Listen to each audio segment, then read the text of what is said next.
What is up YouTube, and welcome to this Legion TV show video. So all kinds of craziness is kicking off on Legion. Sorry I didn't do a video on it, there was just too much going on that day and I've only just watched the whole episode.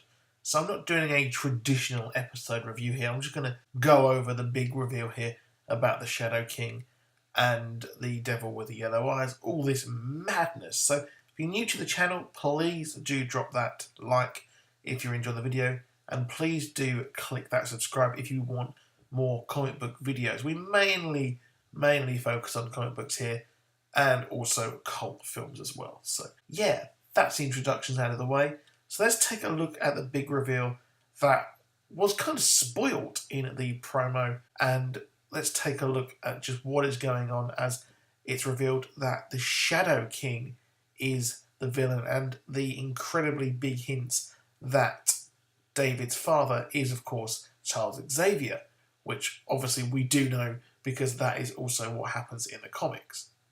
So on the show so far, they're actually referring to the Shadow King as Amahl Farouk, and he was a very powerful mutant who was actually possessed by the Shadow King. So what happened was Charles Xavier was touring around Cairo, and well, they actually came together, and then what happened was they crossed paths and they fought each other and duelled. So this took place on the astral plane, as they said in the show, which that is actually really important. So I'm going to go back to that chalkboard scene at some point in this video and discuss just what the hell is going on there.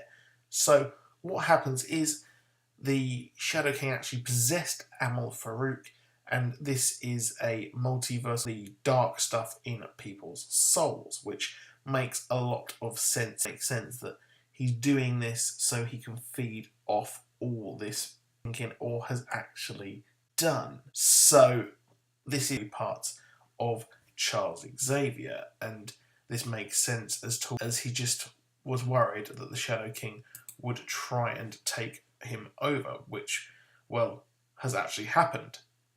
Now, their first battle took place, like I just said, this was actually in a 1979 comic of Uncanny X-Men. But the connection to Legion actually happened in a 5-part saga in 1991, which was the Muir Island saga. And the X-Men are warned that there is a very weird thing taking place on Muir Island, which has a special home in the X-Men canon. So what happens is they then head to there and find that, well, things aren't going very well there with David, and Xavier decides to take on the Shadow King again in the astral planes, and that they are featuring this duel. Now, island thing here, to be honest, because it wouldn't really fit, because taking them together, merging these two stories together and inside that chalkboard scene. Now, this chalkboard scene was incredibly important, and it does actually resemble the whole thing with the original actual battle with Amahl Farouk, to be honest, and I expect that this season will end with him defeating him and then going off in search of his real parents, which will be interesting to see if they actually reveal Charles Xavier, because obviously Patrick Stewart has said that he's not going to be him anymore, and I don't think James McAvoy is going to be in the franchise anymore. So revealing his father as Charles Xavier, they could actually do it without him actually being on the show, and that would require some very good storytelling, which is above me, to be honest. But I hope you enjoyed this video and this explanation of who these characters are. So please do drop that like, please do subscribe, and I'll see you soon, and goodbye.